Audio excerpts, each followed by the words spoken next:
gosh, hi, hello, and welcome back to my channel. How are you doing? Today's video is going to be a little bit different because I am in the process of, gearing up and preparing to start drafting a new story later this year. More on that later. One thing about me, I am a little bit sentimental about certain things, and as a writer, the thing that I have chosen to be sentimental about, each keycap set on my keyboard has first drafted its own story. So for example, these keys here were the keys that I used to first draft project terms and conditions back in November. I had my original keycap set that was on here that was like blue and purple that I used to draft and will mostly revise the Ghostwriters Club. And so as we are gearing up to dive into the next story that I want to write, it's time for a new keycap set. And so what I thought, I would sit here and I would switch out my keycap set with all of you and just kind of ramble about things that I have been thinking about. I have a lot of thoughts. I feel like I've hardly gotten to see any of you. I feel like I've hardly gotten to spend any time with you here on the YouTubes, and I miss you guys. So if you're excited to see me sit here and yap about all of my thoughts in sort of a podcast format, then leave this video a thumbs up to let me know that you enjoy this kind of content. I'll turn on the camera and yap about my random thoughts more often. So without further ado, let's get into this. My keycap set came with this little tool. The most interesting keycap remover that I've ever seen. The one that I normally use looks like this. She's bent all out of shape because she's been through it. So we're just gonna see how this goes.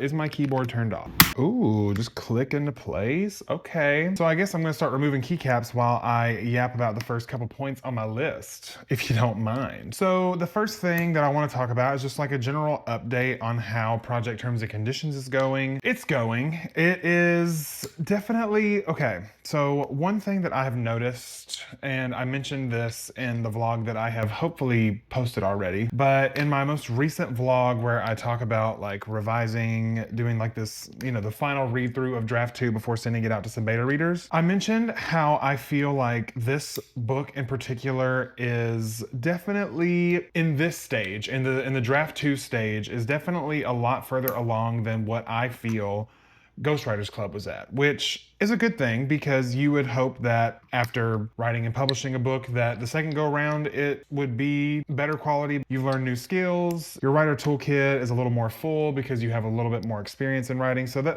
this is the experience that you would hope would be there for the next book and then the next book. You hope that you get better with each one. And I definitely feel that the draft 2 of this book is much better than Ghostwriters Club 1 because I didn't have to completely rewrite the first draft.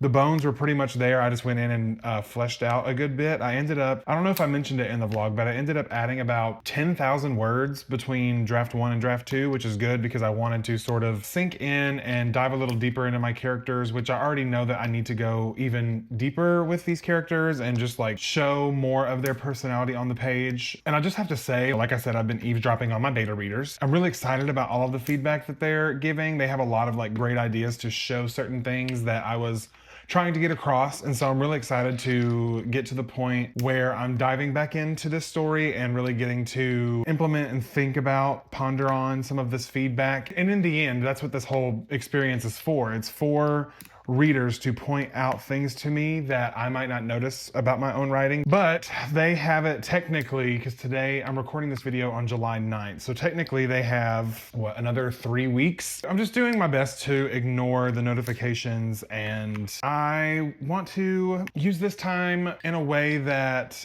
is productive, but at the same time restful. I have been in a bit of a weird place with just creativity in general, seeing memes all over the internet, but it's a picture of some kind of animal looking at a volcano erupting, and it was this is how it feels to be creative in today's world. And I was relatable. With a lot of the things going on, the world does feel like it's on fire, and I feel so out of control with it. I've also been, if you spent any amount of time on any sort of author, writer space on the internet, then you have most likely seen someone ranting and screaming about, generative AI and how it has been encroaching in the, creative spaces. And I've never actually spoken about my own personal thoughts here on the channel about AI. And so I figure what better time than to go ahead and just, talk about it now. If you somehow have missed the conversation surrounding AI, the big issue with most of it is one of two things. Number one, it is using generative AI in creative spaces. Is that actually creative? My thought on that idea is no, it is not. Creating art is, the process of digging through the recesses of your own mind and the things that you've gone through in your life and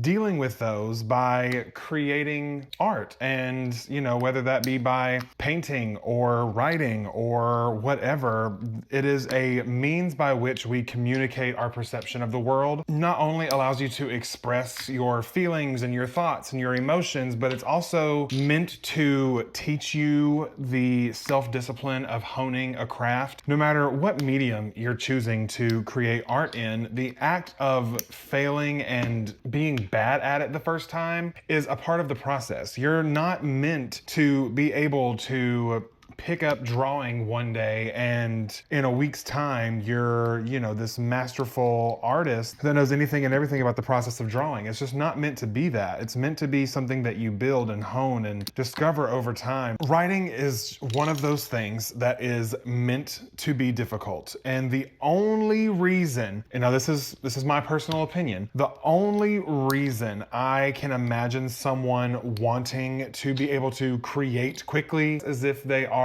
looking solely to make a quick buck.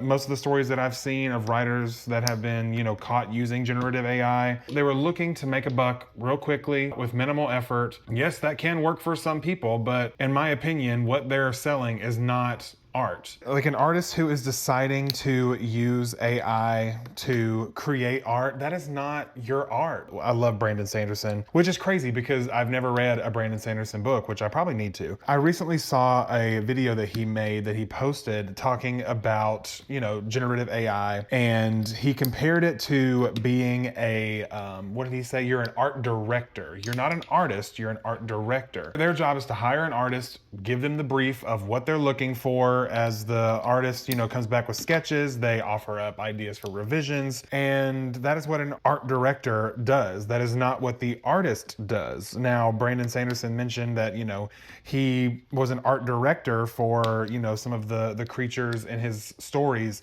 and he had a lot of say, he had a lot of input, but at the end of the day, the final art is not his art, it's the artist's art. He was simply the art director, and that is exactly what AI is. If you are using generative AI to pump out art based on a couple sentences, then you are not an artist, you are an art director. And if that hurts your feelings, then I'm sorry, but that is the truth. And this leads me into my next topic, no amount of theft. Yes, that is my second biggest problem with AI. A lot of the AI systems that you have probably heard people yelling about are ones that have taken and basically scrubbed books from all over the internet without the author's consent and has been using these writings to basically train their AI. An author whose work is being used to train this AI is not seeing a dime of the money that they're making. Obviously, being a writer myself, I think it is absolutely heinous and ridiculous to think that it's okay to take authors' works without their consent or their knowledge or without, properly compensating them. How about that? And it's crazy to me that, we are literally watching theft take place and absolutely nothing's really being done about it. To sum it all up, generative AI is trash, has no place in artistic spaces, and if that hurts your feelings, then you can unfollow me. Okay? Moving on from that topic, because honestly, anytime I think about generative AI, it makes my blood pressure rise. Let's talk about book reviews, shall we? I have to say, I have been so absolutely shocked and flabbergasted and blessed by the response that I have been getting from the Ghostwriters Club. I've had people that have been reading, people that I know, some people that I don't know, and they've been leaving me, all these wonderful messages and sending me these texts.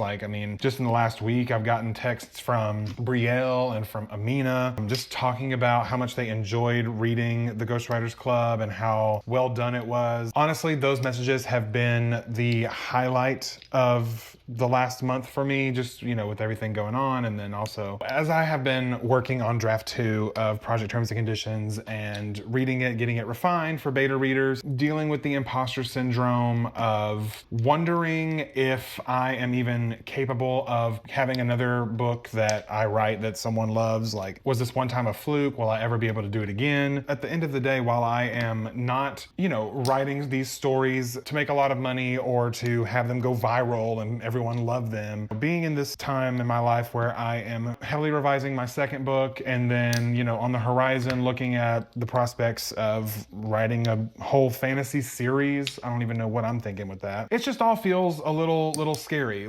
And there are days where I doubt my abilities to pull off getting another book out there and then eventually writing a series, even though I've never written a series before. Everything that I've published has been in first person. This fantasy series I am thinking is going to be in third person. So, there's going to be a lot of new challenges on the horizon, which are equally intimidating, but also equally exciting, because as creatives, we don't get better by staying where we are the most comfortable. We get better by pushing ourselves out of our comfort zones. We get better by, pushing our limits of what we can do, what we think we can do. And that's really what the second half of this year is going to be focusing on is, okay, you've done it before, but you've never done it like this. And so why not push the boundaries? And, you never know what's possible. Honestly, when I started this YouTube channel, I never thought that I would see 100 subscribers, much less almost 2,000. Every day, you guys blow my mind of what is actually possible for me. Ooh, she's officially naked. The next thing I want to talk about, sort of talk about like the future, which I've kind of been sort of talking about anyways, but I'm actually going to specifically be talking about some of the things that I'm excited about that are coming up for the channel. So the first thing that I plan to be diving into in the second half of the year and in Q4 is the wonderful world of TikTok. I do already have a TikTok account where I've been, posting some marketing things, some funny videos, just kind of like, dipping my toe in the water, seeing how it all works, seeing, what's out there, what opportunities there are, kind of vibe. Marketing is literally the worst. I'm sure if you ask any author ever, they'll be like, oh yeah, I absolutely hate marketing. And I can totally understand why now that I've been doing it for a little while. When I first started this YouTube channel, it felt like I was just shouting into the void and hoping that somebody was listening. Take that and multiply it by like 1,000, and that is what it feels like to post on TikTok. Short form content is something that I have very, very little to no experience in. Obviously, most of my video experience comes in the long form content, like what I've been doing on YouTube. It's a whole new beast, a whole new algorithm, a whole new everything to jump into head first. And so in the second half of the year, I want to start kind of revving up my content over there, but I want to sort of make it more personable. And with that, I'm also going to be trying out marketing books over there. I have in fact set up a TikTok shop, which I don't have any, products live yet. I do want to just try the whole process of selling books on TikTok. The only problem with this whole, selling books on TikTok is that I have no idea what I'm doing. I've had a few people reach out to me and ask me if I am, selling signed copies of the book, which the answer up until now has been no. And I want to change that. That's the main reason that I'm even starting the TikTok shop, is because I want to have a way for people to buy signed copies if they want to. And it's also just another, avenue where I can learn the back end of selling my own books. Because right now my books are, distributed through Ingram Spark. So even though people buy them, I have no hand in the process of actually printing the book, shipping it out to people. They do all of that through their platform. I don't touch anything. I don't have to do anything, which is great, but I want to have that hands-on experience, as many aspects of the indie author process under my belt, just so I can, have that experience. If you're interested in eventually, trying to buy a signed copy of the Ghostwriters Club, go follow me on TikTok and I'll be posting about it pretty soon. Now I want to shift over into fantasy land. I am planning on doing a full-on Q4 challenge. There will be an entire video where I discuss the challenge. I'm going to basically be inviting all of the internet to join me if you're interested. And the challenge is basically going to be trying to write the full first draft of my fantasy novel by the end of the year. And so I'm going to be starting October 1st, hopefully finishing the first draft of the novel before we ring in the new year. And so I'm going to be taking you guys along with me. With that, I'm going to be streaming a lot more, at least once a week. Right now, I'm in the process of looking for a new streaming software, platform, service, whatever you want to call it, because StreamYard, one, has gotten way too expensive for what it is, and number two, I think they have lowered their free hours of streaming. It used to be like 20 hours a month, which was great because that was my, I could stream 10 times in a month and be totally fine. But now it's like 5 hours a month that you get for free, which I think is just absolutely ridiculous. I'm sorry, $50 a month for a streaming platform is ridiculous, okay? So I'm going to be trying out new streaming platforms. I did try out Twitch one time, but it didn't work out very well because my internet connection wasn't that great. But I recently bought this Wi-Fi extender situation. Our router is at the front of the house and this office is in the back of the house. So I got this to sort of hopefully help. I haven't obviously tried it yet. It's still wrapped up in the box. But now to prepare for writing this fantasy book, I have ravenously been collecting fantasy books. I actually, oh my gosh, I have to tell you guys the coolest little story that happened to me. Yesterday, I went to my favorite independently owned bookstore here in Memphis. It's called Novel. I love it there. The vibes are immaculate. They are the only bookstore that I know of that currently carries the Ghostwriters Club. So that's really cool also. And so yeah, I went in there as I am going to be writing a fantasy book in the fourth quarter of this year. I've read hardly any fantasy this year, and that's a problem. I went to the bookstore looking for a fantasy, and the first one that I found was this one. It's called Ocean's Echo.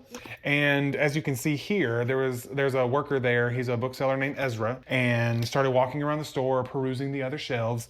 And one of the other workers was talking to his friend and was like, oh, he's got one of your books. He's got one of your books. They were excited that I had picked up one of Ezra's picks from the shelf. And so Ezra is actually at the desk there and was like talking about, he's like, that book is so good. You're going to love it. I can't wait for you to read it. And I was like, oh, thank you so much. I'm so excited. Like it looks interesting. It's basically like gay psychics, but in space. So I was like, heck yeah, sounds great to me. As I was talking to him, I was like, hey, are there any other books you'd recommend? He ended up recommending me the other book in the series, which is Winter's Orbit. But then he also recommended two other ones, and I did pick them up because when in Rome. Okay, so I ended up picking up Sorcery and Small Magics and The Long Way to a Small Angry Planet. Now, through talking to Ezra, he was like, what kind of books do you typically read? And I was like, well, usually I go for, like thriller because that's what I mostly have been writing in, but I'm wanting to write a fantasy later this year. And so that's why I'm, looking to pick up some more fantasies to read. Through that conversation, he was like, oh, so you're a writer. And then through that, I found out that he's also a writer. And not only that, he is a writer who has a live in-person writing group that meets like right next to the bookstore every, I think, Wednesday at 6 p.m. And he invited me to join their writing group. As this whole thing was taking place, I was like, is this happening? Because I have never met another writer just out in the wild. Yes, I have plenty of writer friends that I have met in the wild on the internet, but I have never met a writer in the wild in like real life, like right in front of me. And so this was very exciting, and I'm so excited to go and join their writing group next week. I won't get to do it this week, obviously, because today's Wednesday and I'm busy with all kinds of stuff. I'm trying to edit a video that's coming out in hopefully a couple days, and then obviously I'm recording this video right now and doing my keycap set. Okay, we have officially finished putting all of the keys on here. Now this is what it looks like without the light on. Ooh, from the back. How gorgeous is that? My mom actually got me this keycap set for Christmas. So hi mom, look, I did it. I finally put it on my keyboard after almost 7 months of owning it, but it's fine. The reason that I really like this because of the mountain, and it's gonna play a lot of big imagery in Project Purple. The very opening scene of the book is the main character, Luca, staring out at Prism Mountain, daydreaming about what life could be like, over on the mainland, because the mainland's on the other side of the mountain. He's yearning for a life on the mainland because all he has known is living in the slums of Fracture. I'm really excited to have this, but I want to see it with the light on because I already turned the light setting to purple because hello, Project Purple. Are you ready? We're gonna watch it together. Oh wait, let me turn the light off. Ooh, wow. Look at her. She is purple, she is mountainy. We live. Overall, she's gorginta. Let's do a quick little sound test. Let me put the mic down by the keyboard real quick.